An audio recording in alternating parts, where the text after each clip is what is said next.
Example 2. A student is asked to prepare 1.0 liter of pH 5.0 buffer solution.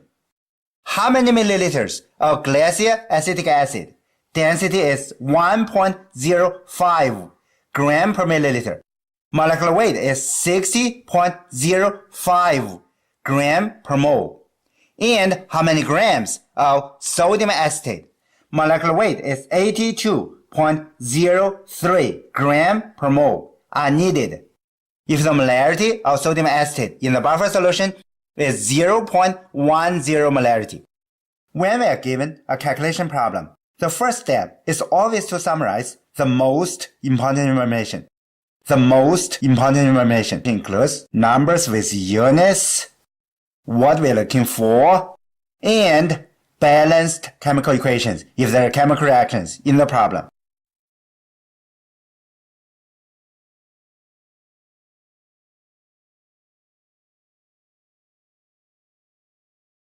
This is the summary of our problem.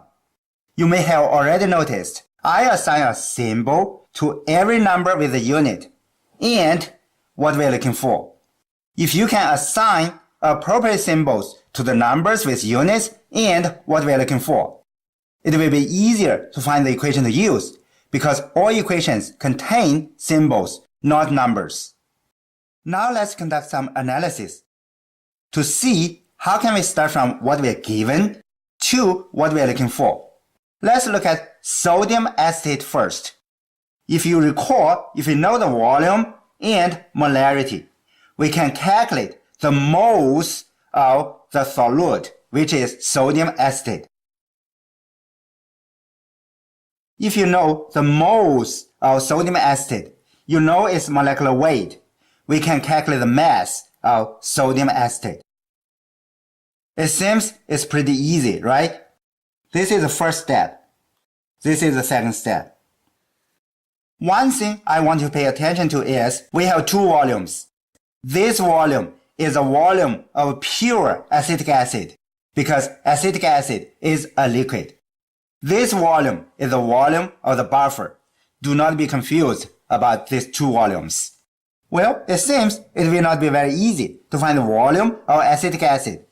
Now let's look at the problem again, because we are handling pH buffer solutions.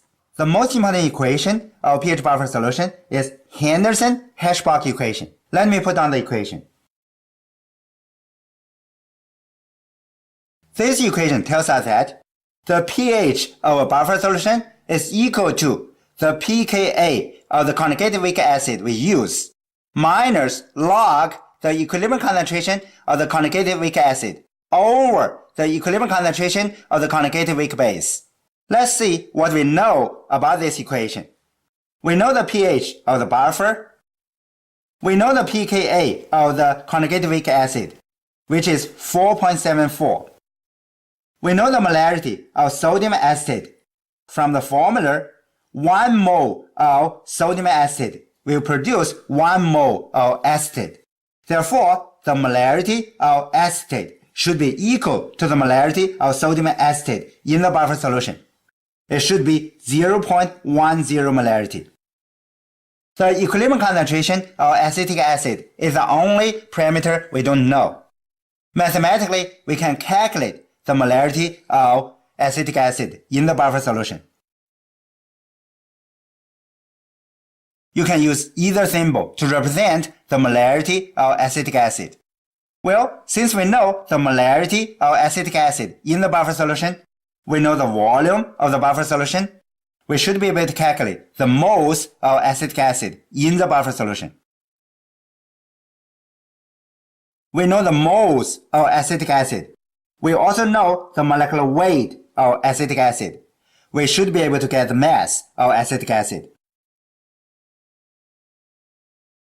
We know the mass of acetic acid. We also know the density of acetic acid. We should be able to get the volume of acetic acid, which is what we are looking for. Well, this will be our third step, the fourth step, the fifth step, and the sixth step. Now let me show you the work.